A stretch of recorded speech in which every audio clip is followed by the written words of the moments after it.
tell you I think you're a fine attorney and that I admire the way you work. They say justice is blind, but in 1957, Justice wore a gray suit, worked out of Los Angeles, and never lost a case. Perry Mason.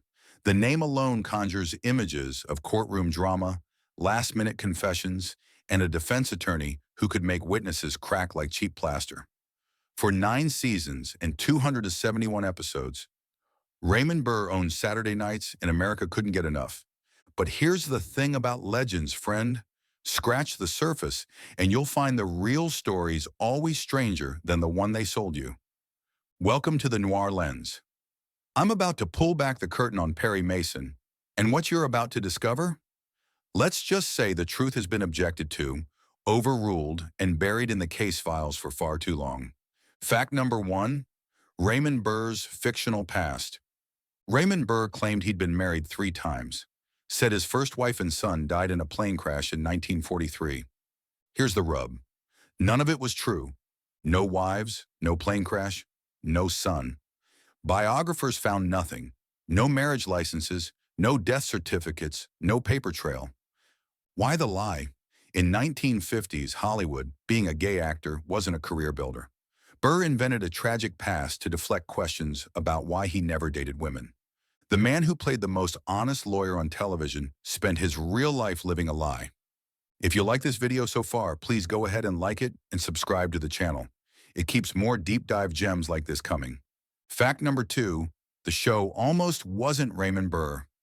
Raymond Burr almost didn't get the part. The studio wanted Fred MacMurray. Problem was, MacMurray said no. Too much work for not enough money. They went down the list. William Hopper, who ended up playing Paul Drake. Ephraim Zimbalist Jr., even DeForest Kelley. Yeah, Bones from Star Trek. Then someone remembered Raymond Burr, the heavy, the villain, the guy who'd played murderers in dozens of films. Burr walked into the audition and became Perry Mason. Commanding, confident, unshakable. They hired him on the spot.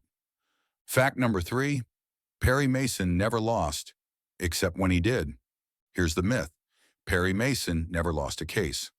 Out of 271 episodes, Mason won almost every time, but he lost 3 times. Case 1, the case of the deadly verdict in season 7. Mason's client is found guilty of murder. For the first time, Perry Mason walks out of that courtroom a loser. Of course, he digs deeper, finds new evidence, gets the verdict overturned. Case 2, the case of the witless witness in season 6. Mason loses a sanity hearing. Again, he eventually gets it sorted. Case 3, the case of the terrified typist in season 1. This one's a technicality. Mason knew his client would be convicted, but he was playing a longer game. 3 losses in 271 cases. That's a 98.9% win rate. In Perry Mason's world, it made you almost human. Fact number 4, the Burger-Mason friendship. Hamilton Burger, district attorney, Perry Mason's eternal nemesis. The guy lost to Mason so many times you'd think he'd switch careers. But here's the weird part. In real life, Raymond Burr and William Talman, the actor who played Burger, were close friends. They'd grab lunch between takes, joke around on set, share drinks after work. On screen, gladiators. Off screen, pals. Talman got so frustrated losing every case that he begged the writers, "Just let me win one." They gave him a victory in season 6, the same episode where Mason loses. Sometimes the fiercest rivalries are built on mutual respect. Fact number 5, the marijuana scandal, March 13th, 1960. William Talman is at a friend's house in Los Angeles. Private party. Then the cops show up. Raid. Talman and 7 others are arrested. Charges possession of marijuana and lewd conduct. The scandal explodes. CBS fires Talman immediately. Here's where it gets interesting. The charges were dropped. All of them. The police didn't have a warrant. The whole arrest was legally questionable, but the damage was done. Then something unexpected happened. Letters. Thousands of them. Fans writing to CBS demanding Talman be brought back. CBS caved. Talman returned in season 4 and stayed until the series ended. Justice works in mysterious ways. Fact number 6, the Stanley Gardner connection. Perry Mason didn't start on TV. He started in Pulp Fiction. Earl Stanley Gardner created Mason in 1933 for detective novels. Gardner published over 80 Perry Mason books, 300 million copies worldwide. But Gardner hated the TV show at first, thought Burr was too heavy, too serious. The producers invited Gardner to the set, showed him how hard Burr worked. Gardner watched Burr perform, and somewhere between takes, he changed his mind. By the end of the first season, Gardner was one of the show's biggest supporters. Sometimes you have to see the work to respect it. Fact number 7, the cigarette sponsor problem. In the 1950s, TV was brought to you by cigarettes. Perry Mason was sponsored by Viceroy, and the cast appeared in commercials. But Raymond Burr had a problem. He didn't smoke. The studio didn't care. You want the paycheck? You light up. So Burr did. For years, he filmed commercials with a cigarette in hand, telling America how smooth Viceroys were. Behind the scenes, he hated it, coughed through takes, stubbed out the cigarette the moment the director yelled cut. By the mid-1960s, the tobacco companies pulled their ads. Burr finally got to stop. Years later, he admitted it was one of the worst parts of doing the show. Fact number 8, the Paul Drake drinking game. William Hopper played Paul Drake, Mason's private investigator. And in almost every episode, he's drinking milk. Not whiskey, not coffee, milk. Over 100 times across the series. Why? Nobody knows for sure. Some say Hopper had stomach issues. Others think it was a character choice. Fans turned it into a drinking game. Every time Paul Drake orders milk, you take a shot. Of milk, presumably. Fact number 9, Raymond Burr's workload was insane. Perry Mason filmed year-round. 9 months of shooting, 30-plus episodes per season. Burr regularly worked 16-hour days. Arrive at 5 a.m., leave at 10 p.m. The toll was brutal. Burr gained weight, developed back problems, once collapsed on set from exhaustion. Barbara Hale later said Burr was the hardest working actor she'd ever known. He gave everything to that show, sometimes too much. By the time Perry Mason ended in 1966, Burr was burned out. He swore he'd never do another series. He kept that promise for 3 years. Then came Ironside. Fact number 10, the Della Street mystery.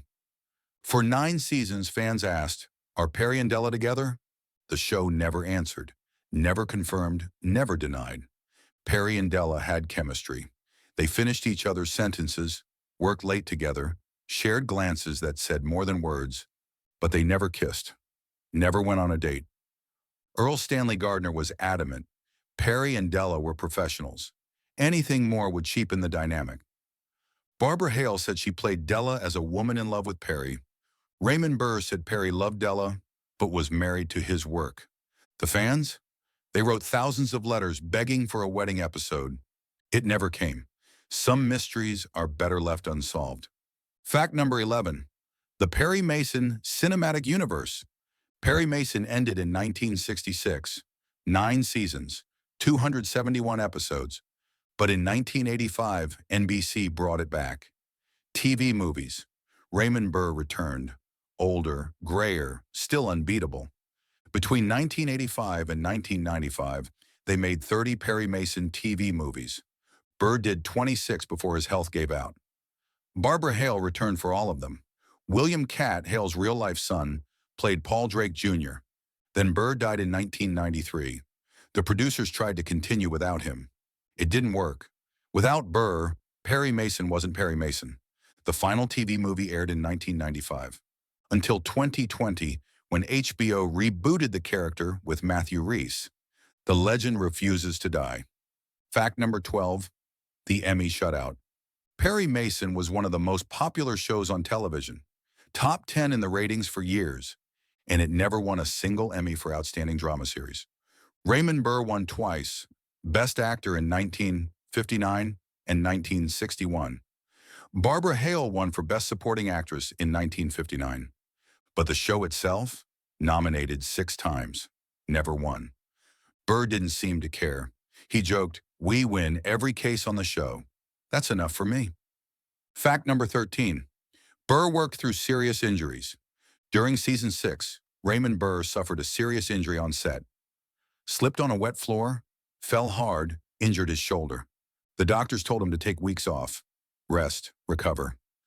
Burr showed up the next day, worked through the pain, filmed courtroom scenes with his arm in a sling. They just wrote it into the script as Mason being in a car accident. The production schedule didn't allow for breaks. If Burr didn't work, the show didn't air. So he worked, injured, exhausted, in pain. That was Perry Mason. The show demanded everything, and Burr gave it. Fact number 14, the show almost had a different ending. When Perry Mason ended in 1966, the final episode was just another case. The case of the final fade-out. No special goodbye, no series wrap-up, just Mason winning another case and walking out of the courtroom. Why? Because nobody knew it was the end. CBS canceled the show suddenly. The cast and crew thought they'd be back for season 10. By the time they realized it was over, the final episode had already aired. Burr later said he wished they'd known. He would have done something special, given the fans a proper goodbye. Instead, Perry Mason just faded out. Fact number 15, the secret relationship. We started with Raymond Burr's fictional past. Let's end with his real one. Burr had a partner, Robert Benavides. They met in 1960 on the set of Perry Mason. They stayed together for 33 years, until Burr's death in 1993. They lived on a ranch in California, grew orchids, traveled the world. Burr left Benavides his entire estate, $32 million. But because of the era they lived in, they couldn't be open, couldn't hold hands in public, couldn't tell the press the truth. In interviews, Burr called Benavides his business partner. Only after Burr died did Benavides confirm what everyone close to them knew. They were a couple. They were in love. Raymond Burr spent his career playing a man who fought for justice. But in his own life, he couldn't claim the simple justice of being himself. That's the real tragedy, not a plane crash that never happened, but a love that had to stay hidden. Perry Mason, the unbeatable lawyer, the man who never met a case he couldn't crack. But the real story, the one behind the camera, behind the legend, is messier, stranger, and more human than anything that played out in court. That's the thing about Noir, friend. Scratch the surface, and you'll always find shadows. Thanks for watching The Noir Lens. If you learned something today, hit that like button. Subscribe for more deep dives into the dark corners of classic television. And remember, the truth is out there. You just have to know where to look.